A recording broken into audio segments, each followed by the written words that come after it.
I am the ocean. I'm water. I'm most of this planet. I shaped it.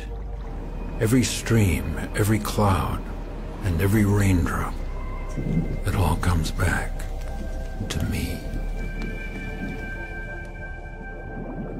One way or another, every living thing here needs me.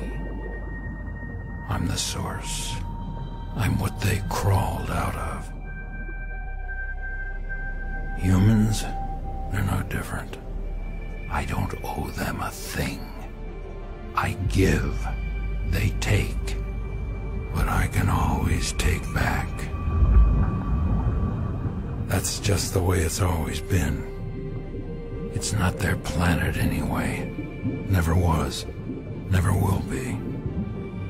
But humans, they take more than their share.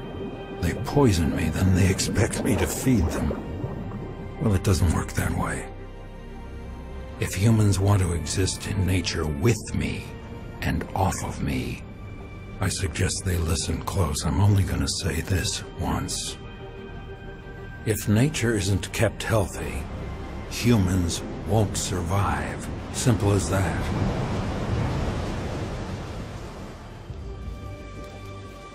I could give a damn with or without humans. I'm the ocean. I covered this entire planet once, and I can always cover it again.